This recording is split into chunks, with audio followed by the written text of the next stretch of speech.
Hafa, I'm Nestor Lecanto with the Pacific Daily News. Here are our top stories from the PDN newsroom.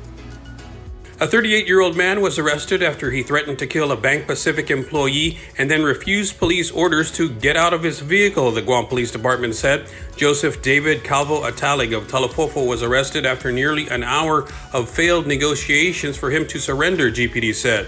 The situation was widely shared on social media Monday morning, with videos showing officers pointing guns toward a vehicle near Carabao Brewing in Hagatna. Another video showed officers breaking the car windows to get inside the vehicle.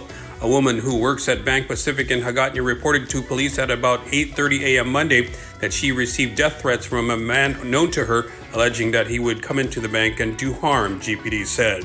In other news, the drawing for placement on the 2024 general election ballot will be held 6 p.m. Wednesday at the Guam Election Commission office in Tamuning, the GEC announced during a board meeting Friday. Candidates or their representatives will pull numbers to determine the order in which the candidates' names will appear in contested races. Also, all candidates who had previously been declared not to have met the vote threshold for advancing to the general election will advance.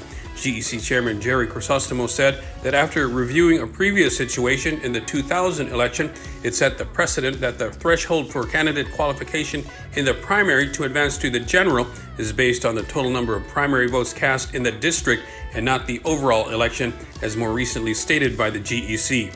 Crisostomo recommended that the GEC work with the Legislative Oversight Chairman to clarify the election law so that 20 years from now, he said, the Commission staff and commissioners are not blindsided as to how to interpret the law. And finally, the Guam chapter of the American Red Cross is back in the groove with the 22nd annual Red Ball, the organization's biggest fundraising event set for September 28th at the Dusit Thani Guam Resort.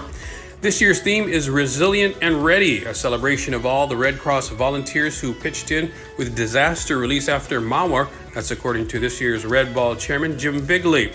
Resilient and Ready certainly has described Guam as long as I've known it, and certainly described the American Red Cross and the Guam chapter. They really left no stones unturned to find everyone that was in need in the aftermath of Typhoon Mawar, Bigley said at a Monday morning press conference.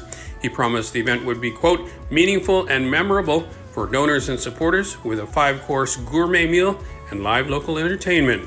Much of the discussion during Monday's budget session focused on appropriations for education-related agencies, and in particular how much money would be allocated to the government's largest agency, the Guam Department of Education. Lawmakers had been presented with differing figures on what that total appropriation should be. The governor's request was for $258 million. GDOE had asked for $303 million, but the legislature's Office of Finance and Budget came up with an allocation of $256 million. Education Committee Chairman Senator Chris Barnett said GDOE requested $303 million because that's what they figured they needed to fix the schools, getting certified teachers to the classrooms, and really meeting the priorities of the Adequate Education Act. But Appropriations Committee Chairman Senator Joe San Augustine said just because they asked for $303 million doesn't mean they were going to get it. They're not the only ones in the government of Guam that needs help, he added. In other news, the Guam Memorial Hospital Authority Monday announced it would stop accepting TakeCare Insurance, but started accepting the insurance provider again just a few hours later. It was the second time in the last 5 years that GMH dropped TakeCare, though it lasted less than 5 hours this time. GMH issued a press release at about 12:30 Monday, stating that the hospital would stop accepting TakeCare Insurance effective immediately and that any subscribers would be billed as self-pay patients. The release from the hospital alleged repeated late payments from TakeCare. But when the Pacific Daily News reached out to TakeCare for comment, the company provided the following statement, quote, there is no issue with GMH and TakeCare spokesman Jay Forsyth on Monday afternoon said that a release should be forthcoming from GMH with information that the insurance company would still be accepted at the public hospital. Asked about Forsyth's comments, GMH spokesperson Cindy Hansen provided the following statement at about 5:30 p.m.